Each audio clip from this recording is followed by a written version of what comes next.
Buenas jugadores, ¿cómo están? Espero que muy bien. Hoy vamos a estar continuando el video anterior en el que venimos hablando sobre targets, en el que vamos a explicar un ejemplo más relacionado a estos que nos explicó en el video anterior, y después voy a estar explicándoles cuando una carta que realizó targets no va a poder resolver adecuadamente su efecto debido a que algunos de estos targets fueron movidos del lugar en el que fueron seleccionados o cambiaron de alguna manera, ¿no?, para el efecto de la carta, y cuando esto es irrelevante. También vamos a estar viendo el término que es perder el target. Esto van a ser más o menos los temas que vamos a estar viendo. Por si no quedó claro, esta es la continuación de un video en el que ya estuve explicando a qué se le dice hacer target o seleccionar a una carta. Así que les recomendaría que lo vayan a ver si es que todavía no lo vieron, para así poder complementar mejor la información vista en este video. Sin alargar más la introducción, vamos con el video. Las cartas de equipo siempre necesitan por mecánica hacer target o seleccionar a los monstruos a los que deseen equiparse. Por lo tanto, si un monstruo tiene el efecto de que no puede ser seleccionado por cartas o efectos, no va a poder ser seleccionado para ser equipado por el equipo. Pero obviamente hay formas de saltarse esa restricción, y es que algún efecto sin necesidad de hacer target equipe a un monstruo con una carta de equipo. En ese caso podría pasarse la restricción, ya que no se consideraría que se está haciendo target. Como un ejemplo de esto, nosotros no podríamos equipar a Dragoon con Exo Full, activándolo desde nuestra mano o estando seteada en nuestro campo, ya que necesitaríamos targetearlo para poder equiparlo. Pero si utilizáramos el tercer efecto de Ojime Te Manifested Mikanko, nosotros sí podríamos equiparle esta Exo Full desde el cementerio a Dragoon, ya que no necesitamos hacerle target para equiparlo, por lo que podríamos hacerlo sin problemas. Vamos a ver cuándo el efecto se va a resolver hasta donde sea posible, o de igual manera sin importarle que estos targets hayan cambiado, o también esas situaciones en las que el efecto ya no va a poder resolver al no estar todas las cartas que fueron seleccionadas o tarjeteadas. Para esto tenemos que siempre considerar el texto y qué es lo que este nos dice, para ayudarnos a identificar cuándo los targets o las selecciones que hicimos tienen que permanecer de la misma manera que al momento en la que la seleccionamos, o en qué situaciones no es necesario que éstas se encuentren en la misma condición que al ser seleccionados. Para esto tenemos que ver qué es lo que la carta nos indica luego del punto y coma, es decir, después de que ocurrió la activación, que es el momento en el que, si hay un punto y coma anteriormente, nosotros tenemos que realizar las acciones que la carta nos pide para poder después en la resolución aplicar el efecto. Esto de la activación, resolución de la carta lo explicó mucho mejor en un video que ya está algo viejo en el canal, no es con el formato anterior, pero la explicación sigue siendo válida. Se los voy a estar dejando arriba en la tarjeta para que puedan ir a verlo y comprendan mejor esto. Pero bueno, volviendo a esto, es decir que luego del punto y coma, la carta nos va a indicar si este efecto va a resolver de manera correcta o no, o hasta donde se pueda, usando diferentes términos: target, that target, it, that card, them, they, those targets, but y all targets, que como pueden ver tienen distintas maneras de resolver en el caso de que cambien alguna de los requerimientos de las condiciones de la carta durante la resolución del efecto. Vemos que si la carta dice target o that target o alguna variación que nombre target, la carta seleccionada va a tener que seguir cumpliendo los requisitos que se plantearon durante la activación, ¿sí?, durante la resolución, ¿no? Si la carta especificaba que esta tenía que estar en algún estado, va a tener que seguir en ese mismo estado durante la resolución. Es decir, se vuelve a verificar que la carta esté cumpliendo esto. En otras palabras, podríamos decir que para el efecto, esa carta, al haber cambiado el estado en el que se encontraba al momento de haber sido seleccionada, ya para el efecto no es la misma carta que seleccionó y por lo tanto el efecto va a resolver sin realizar ninguna acción, es decir, sin efecto. Ya por otro lado, si estamos hablando de It, That Card, Ten o Tay, ¿no? O mejor dicho, que no esté nombrando también, ¿no? Puede haber casos donde directamente no nombre la palabra target, ¿no? Pero use alguno de estos. Puede haber algunas otras variaciones, por supuesto, pero estas son las más utilizadas y las que van a encontrar por lo general, ¿no? En estos casos, sí, vemos que hay, ¿no? Si usamos It o That Card, estamos hablando de cartas de manera individual. O cuando usamos por ejemplo Ten o Tay, estamos hablando de varias cartas que fueron seleccionadas por el efecto. Bueno, en este caso, sea una carta individual o sean varias las cartas seleccionadas, se nos indica con esto que no necesitan seguir cumpliendo los requisitos que se plantearon durante la activación del efecto para poder resolver de manera correcta. Es decir, no se vuelve a verificar el estado de la carta, ¿sí? Y se verifica cada carta de manera individual. Esto lo voy a dejar más en claro ahora cuando veamos los ejemplos. Ya después, si tenemos casos que nos digan Toss Targets, Bot o All Targets o alguna variación que también use All, todas las cartas seleccionadas tienen que seguir cumpliendo los requisitos que se plantearon durante la activación, ¿no? Durante la resolución del efecto. Es decir, es el mismo caso que Target y That Target, pero en plural. Es decir, para más de una carta seleccionada, ¿no? O sea que esta vez la doble verificación se va a realizar en todas las cartas. Es decir, yo tengo que poder, ¿no? Si fuera algo del campo, yo tengo que poder afectar a todas las cartas. Es decir, todas tienen que seguir en el mismo lugar. O si fue algo que estaba en el cementerio, ¿no? Por ejemplo, voy a tener que poder aplicárselo a todas las cartas que se seleccionaron.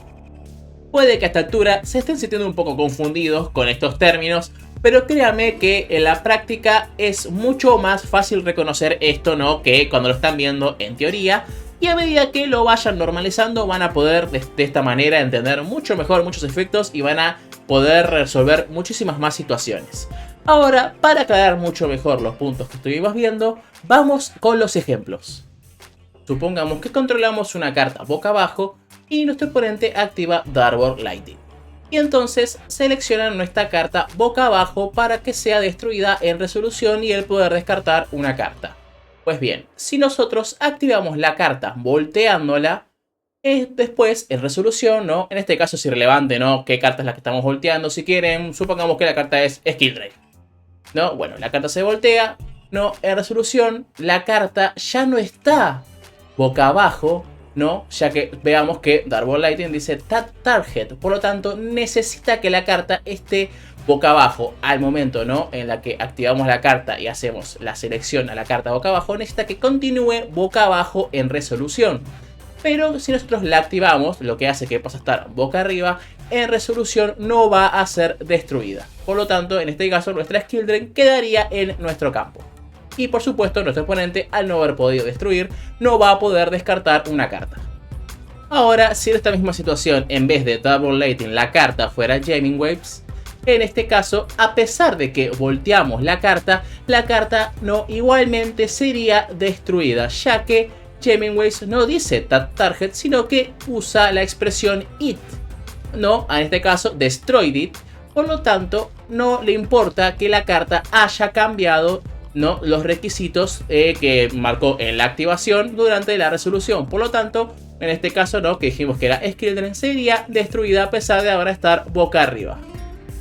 Ahora, en un ejemplo diferente, imaginemos que nos está activando Offering to the Snake Deity, que nos dice que seleccionemos un reptil en nuestro control y dos cartas en control de nuestro oponente, y luego nos dice que destruyamos los tres targets, aclarando free targets. Por lo tanto, acá nos está diciendo que sí o sí tenemos que poder en resolución intentar destruir a los tres objetivos que hicimos. Es decir, los tres tienen que seguir en campo para que el efecto pueda resolver. No importa si en resolución alguna de estas cartas no puede ser destruida porque es protegido por algún efecto, es un monstruo inafectado. No es lo que le importa a la carta. Lo que le importa es poder intentar afectar a las tres cartas seleccionadas. por lo que si alguna ya no se encuentra en campo en resolución, el efecto va a resolver sin hacer nada. Ahora, diferente sería con Sword Blackout, que nos dice también que seleccionemos una carta de nuestro control, en este caso un monstruo Grim, y 2 cartas en control de nuestro oponente, y luego nos dice Destroy 10. Y esto nos indica que no es necesario que en resolución las 3 cartas que fueron seleccionadas se encuentren en campo para intentar ser afectadas. Con que haya por lo menos una de las cartas que fueron seleccionadas, el efecto va a poder resolver haciendo algo. Si no, ya si ninguno de los 3 objetivos se encuentran en el campo, obviamente el efecto va a resolver sin hacer nada, ya que ya no se encuentra nada de lo que seleccionamos. Pero con que por lo menos quede uno, va a poder intentar destruir a esa carta que fue seleccionada. Ahora, alejándonos un poco del campo y concentrándonos en el cementerio, tenemos como ejemplo a Pot of Avarice, que nos dice que seleccionemos 5 cartas en nuestro cementerio y luego nos pide que barajemos las 5 cartas que seleccionamos en nuestro mazo. O sea, acá nos está aclarando, ¿no? Al decirnos Souffle al 5, ¿no? Nos está diciendo entonces que sí o sí tenemos que poder barajar esas 5 cartas para que el efecto pueda aplicarse, ¿no? En resolución, por supuesto. Por lo que si antes de llegar a la resolución de la carta, algunas de estas cartas que seleccionamos en nuestro cementerio ya no se encuentra ahí, el efecto va a resolver sin hacer nada, sin efecto, ya que no va a poder cumplir el barajar las 5 cartas. De igual manera ocurriría con la carta Duality, que nos dice, ¿no?, en su segundo efecto, que podemos seleccionar, ¿no?, en nuestro cementerio un monstruo de luz y oscuridad y podemos barajar ambos, ¿no?, a los 2 en nuestro mazo para poder nosotros después robar una carta. Acá, como nos está indicando Souffle Bot, entonces sí o sí tenemos, como no, igual ocurre en el caso de Avarice, tenemos que poder barajar los 2 cartas que seleccionamos para poder cumplir, ¿no?, en resolución con lo que se nos está pidiendo.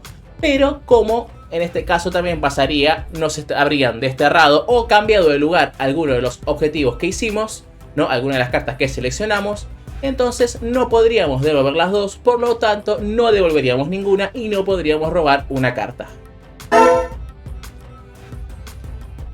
Cuando hablamos de perder el target, nos referimos a que nosotros hicimos target a alguna carta en algún lugar y esta, al haber cambiado de ubicación, va a provocar que nuestro efecto resuelva sin efecto o sin hacer nada, debido a que ya no va a poder cumplir, ya que la carta ya no se encuentra en el lugar en el que debería estar para nosotros poder aplicar el efecto, ¿no? Por ejemplo, si nosotros activáramos Monster Reborn y seleccionáramos a un monstruo en nuestro cementerio y antes de la resolución este monstruo fuera desterrado o movido desde el cementerio hacia otro lugar, nosotros ya no podríamos revivir a otro monstruo, ya que el target ya lo hicimos, y no podríamos invocar a este monstruo ya que ya no se encuentra en el cementerio.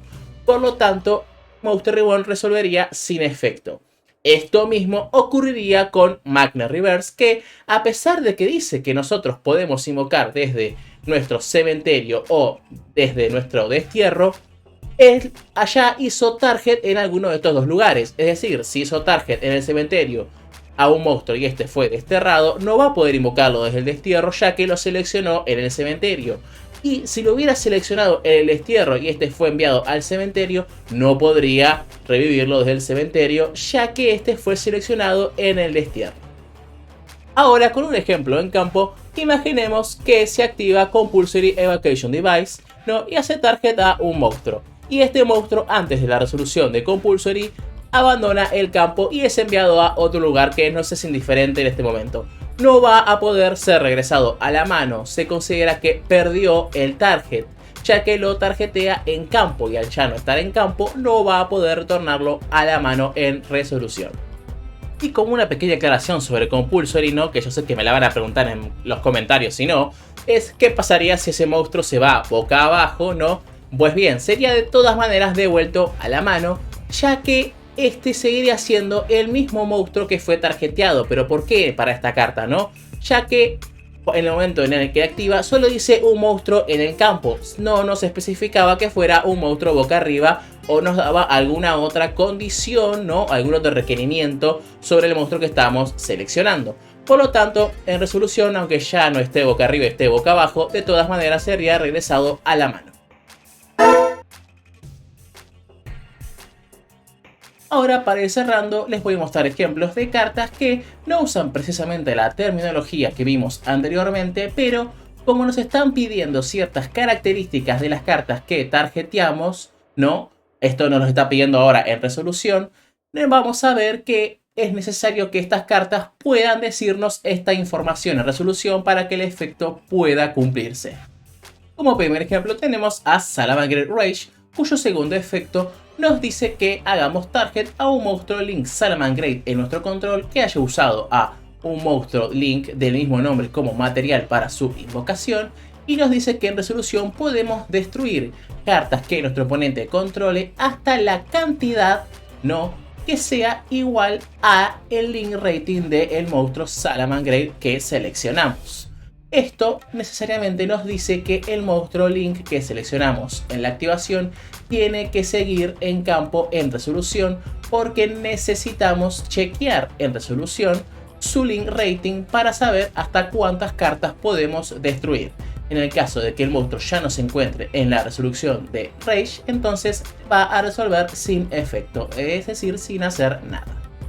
Ya después, como otro ejemplo, tenemos a Machine Duplication, que por partida doble nos está diciendo que necesitamos que el monstruo continúe boca arriba en el campo, ya que no solo nos dice que vamos a invocar monstruos desde nuestro mazo que tengan su mismo nombre, es decir, tenemos que poder chequear el nombre del monstruo al que le estamos haciendo target en resolución, sino que también nos indica que tiene que estar boca arriba al momento de la resolución. Como último ejemplo tenemos a Shadow Slide, que nos dice que hagamos target a un monstruo TAR en nuestro control, y en resolución vamos a poder invocar a un monstruo light desde nuestro mazo o desde nuestro extra deck, ¿no?, siempre que este tenga el mismo tipo y también el mismo nivel que el monstruo al que le hicimos target. Esta carta, como pueden ver, verifica el tipo y el nivel del monstruo al que le estamos haciendo target en la activación. Por lo tanto, ese monstruo tiene que seguir boca arriba en el campo para que esto pueda verificarse, ¿no?, chequearse, y de esa manera poder invocar al monstruo correctamente. Si el monstruo ya no se encuentra boca arriba en el campo al momento de la resolución, el efecto va a resolver sin hacer nada, es decir, sin efecto.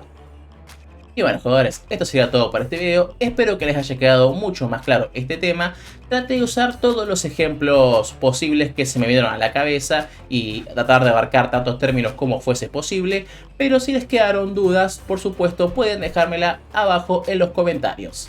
También, si el video les gustó, les pido por favor que le den un like, y si les gusta el contenido que hago, pueden suscribirse al canal.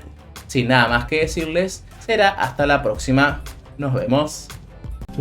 Oh, I love this song.